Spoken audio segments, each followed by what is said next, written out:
අද මම ඔයාලට කියලා දෙන්න හදන්නේ ගොඩාක්ම රසට චීස් රොටියක් හදාගන්න විදිහ. රෑ කෑමට, උදේ කෑමට, පොඩියාගේ ලන්ච් බොක්ස් එකට, පොඩි බඩගින්නට උනත් ඔයාලට මේ විදිහට ලෑස්ති කරගන්න පුළුවන්. එහෙනම් අපි බලමු මේ රසම රස චීස් රොටිය හදාගන්නේ කොහොමද කියලා. පාන් පිටි ග්‍රෑම් 250ක් අරගත්තා. පාන් පිටි ටිකට කෑලි මිරිස් කුඩු තේ හැඳි 2ක් එකතු කරගන්න.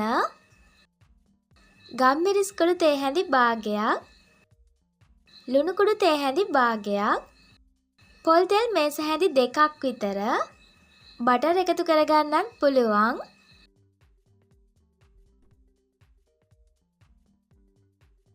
හොඳට කලවම් වුණාට පස්සේ ඇල් වතුර ටික ටික දාලා අතේ ඇලෙන්නේ නැති ගානට මේ පිටි මිශ්‍රණය අනා ගන්න ඕනේ.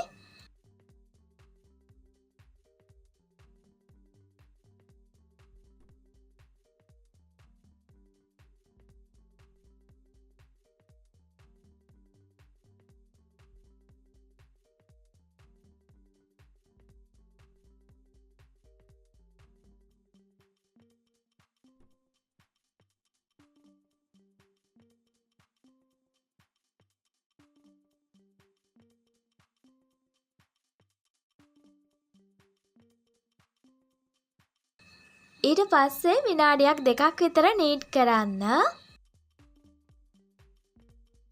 දැන් මම කොටස් 6කට වෙන් කරගන්නවා. රොටි 3ක් හදාගන්නවා නම් කොටස් 6කට වෙන් කරගන්න ඕනේ.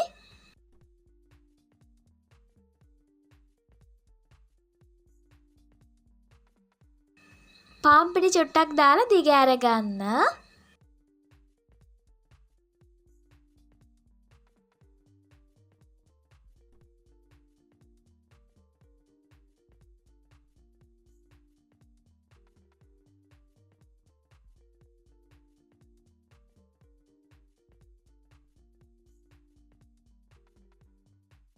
ගොඩාක් ඝනකමට නැතුව මෙන්න මේ ගානට වගේ. සේරම ටික ඒ විදිහට තුනී කරගන්න ඕනේ.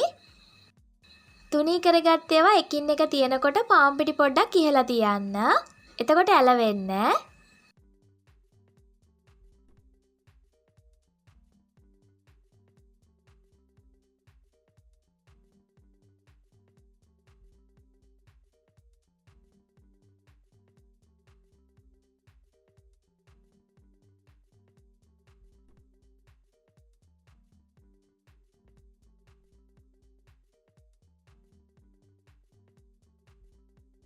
සේරම ටික තුනී කරගත්තට පස්සේ මම එක රොටියක් මේ විදිහට තියලා චීස් ටිකක් එකතු කරනවා. කැමති ඕනම වර්ගයක චීස් ගන්න පුළුවන්. වටේ ටික පොඩ්ඩක් ඉඩ තියලා මැද්දට එකතු කරන්නේ.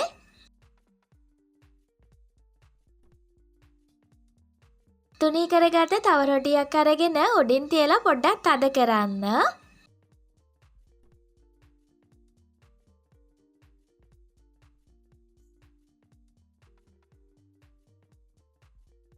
වටේ ටික කපා ගන්න. එතකොට හොඳට සීල් වෙනවා. වතුර පොඩ්ඩක් ගාලා අලව ගන්නත් පුළුවන්.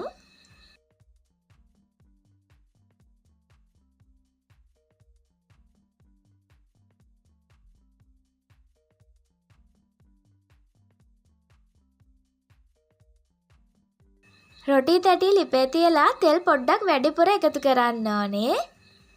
තෙල් ටික රත් වුණාට පස්සේ රොටිය තියලා පුච්ච ගන්න. පුච්ච ගන්නවා කිව්වට මේ රොටිය බැද ගන්න. පුච්ච ගන්නවටත් වඩා රසයි මේ වගේ තෙල් පොඩ්ඩක් වැඩිපුර දාලා පොඩ්ඩක් විතර බැදලා ගත්තම. දෙපැත්ත දාගෙන ලා රන්වන් පාටක් එනකම්ම බැද ගන්න ඕනේ.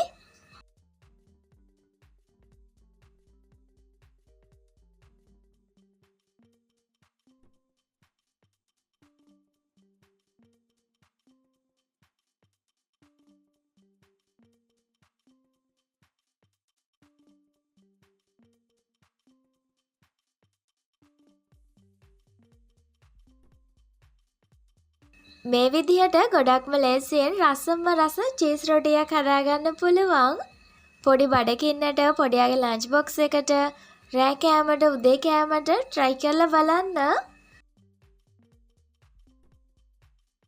මේ රොටිය කන්න ඕනේ උණු උණුවෙන්. එතකොට තමයි ගොඩක්ම රස. ගිහින් එන්නම්. ආයෙත් ඉක්මනින්ම හම්බ වෙමු ලෑස්ති රෙසිපි එකකින්. ඔයාලට සුබ දවසක්.